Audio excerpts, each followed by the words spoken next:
Hello, welcome to another video session of thermodynamics. In this video, I'll explain how to do a problem using the first law of thermodynamics for a control volume. Let's look at what the problem is first.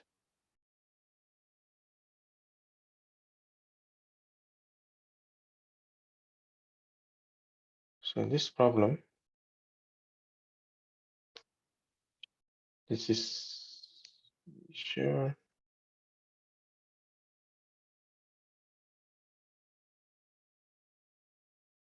Just give me a second to share.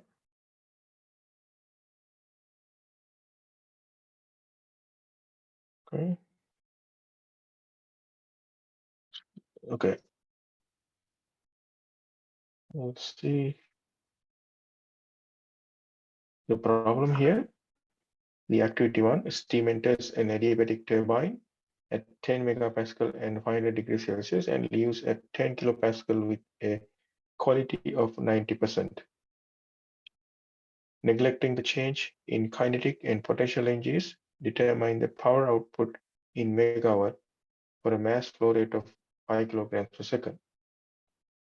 So it's talk about it talks about a turbine. So let's take page. Okay, so we're gonna draw a schematic first, the schematic diagram first. They're talking about a turbine. Usually, our schematic looks like this for a turbine, and this is inlet. This is the exit. 2. And I'm going to put inlet conditions. P1 is 10 megapascal. T1 is 500 degrees Celsius. And here X2 comes out as 0.9, 90% is 0.9 X2. And P2 is 10 kilopascal. The next thing I'm going to do is to draw a property diagram. I would like to draw TV diagram, temperature, volume diagram. In the TV diagram, constant pressure lines are drawn like this. So the pressure along this line, this entire line is constant, that is 10 megapascal. And then the exit pressure can also be drawn. That's 10 kPa, 10 kilopascal. And the next thing is to find where those states 1 and 2 are. So the way that I do is to go to the table first. So I'm going to the table first. So this is my table. First, look at the saturated pressure table. And 10 megapascal is 10,000 kilopascal. So it should be around here. So at 10,000 kPa, 10,000 kPa, here's the saturated temperature, 311. So I'm going to mark that in our little diagram right here, 311. Now, what is the given pressure at state 1? It's 500, it's somewhere here. So the given state is at the location where this 500 temperature line intersects with 10 megapascal pressure line, because that's the point where they both conditions, both properties, both conditions satisfy. So that's state 1 at this point. Now it says it's it's going to be the exit conditions, x equal 0.9 and P equals 10 kilopascal. So x equal 0.9, this is x equal 1, this is x equal 0. In between that, x can be any value in between 0 and 1. So 0.9 could be somewhere close to here at 10 kilopascal. So you can draw this line just like this. So this is state 2. Okay? So this is the process diagram. This is the process line, process path for this expansion process, right? And let's see what we need to find. We need to find the power output. The power output. To find the power output, the equation that we can use is the equation that we can use is the first law of thermodynamics. So I'm going to apply first law for process 1 to 2. Process 1 to 2. So you're applying the first law for the process 1 to 2. So I'm going to write Q 1 to 2, right? Q minus Q dot, right? Rate of heat transfer minus W dot, right? Equal minus. So this is a one inlet, one outlet process. So plus M dot 1 H1 plus half V1 squared plus GZ1, that's an inlet, and exit is the mass M dot 2 H2 plus V2 squared over 2 plus GZ2 equal 0. And now we need to think about what assumptions that we can make. So essentially, we consider most of the time that turbines does not um, release energy release heat to the outside. So that means turbines are adiabatic. Adiabatic turbine. So we're going to assume adiabatic turbine, and the process is steady state process. Steady state process, right? And we're going to consider that potential and kinetic energy changes. The change in potential energy, that's m dot 1 times half v squared 1 minus m dot 2 half v squared 2 or half v squared 2 is 0. So that means delta ke negligible and delta pe is negligible, considering that height z1 and t2 are more or less equal.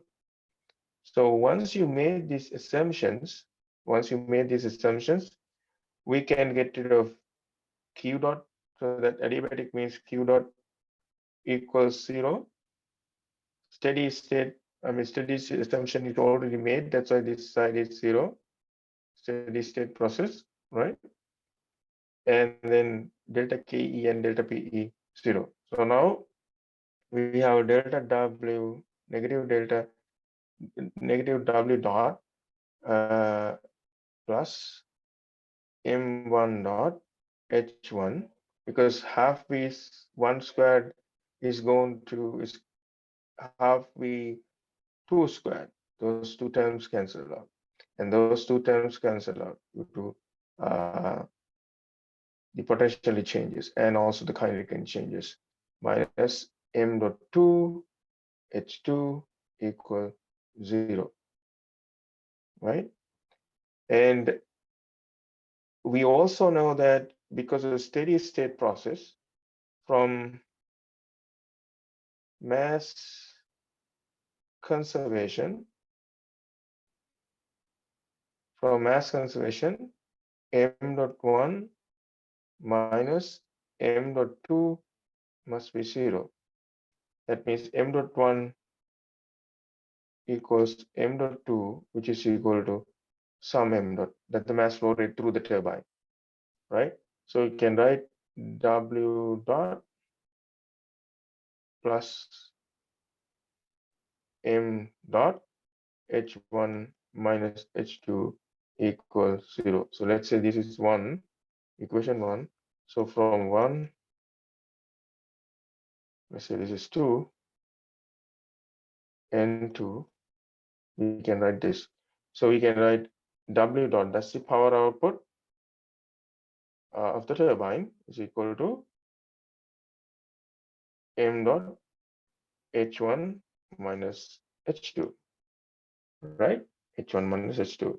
Now it's just a matter of finding m dot is given, m dot is given. It's a matter of finding H1 and H2. So how do we find H1 and H2? Now we're going to go to the tables. From tables, right? We found earlier that 10,000 at 10,000 the saturated temperature is 311. That means you have to go to the superheated table. So when you go to superheated table at 10 megapascal, right here at 10 megapascal and 500 degrees Celsius.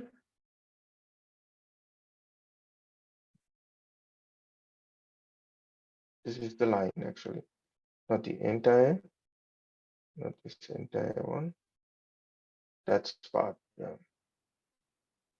So these are the numbers. So we have the second number is U. Yeah, this is U, H, S. So we have H is 3375.1. So we're gonna take a note on that one. So we have from the tables, we have H1 is 3375.1 kilojoules per kilogram. And also we need to find H2. So now H2 is in the liquid vapor region, in the mixer region. We need X to calculate that H2. So we can calculate HF at 10 kilopascal plus HFG at 10 kilopascal, and that should be multiplied by X2, right? So HF, what is HF?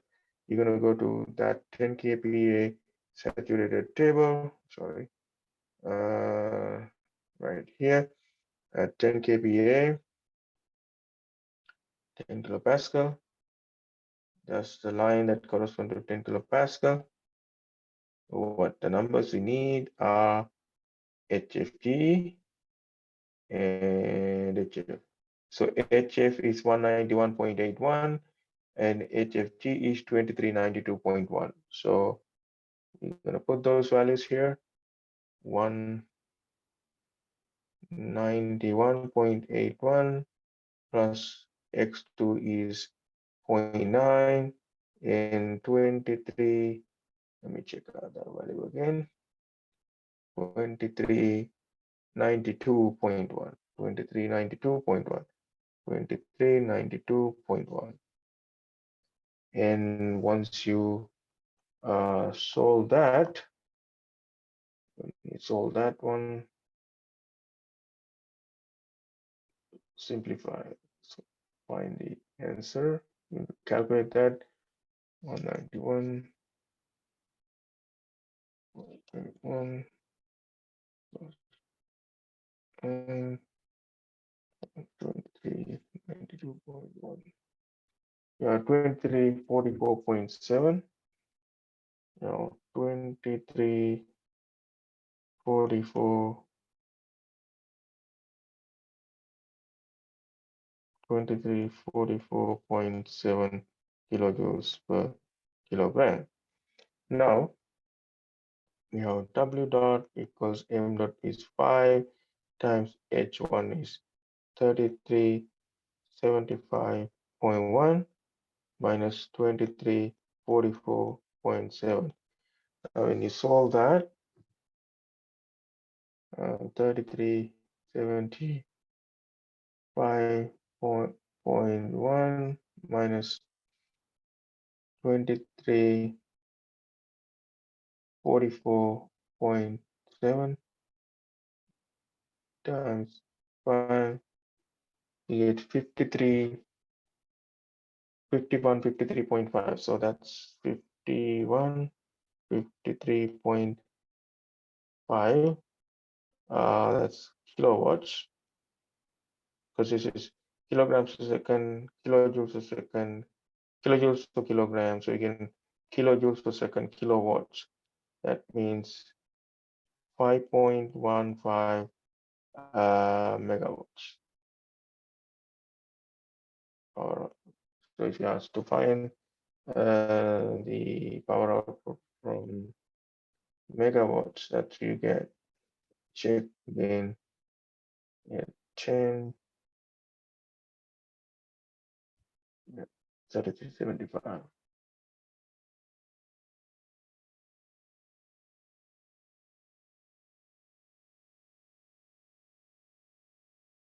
Okay.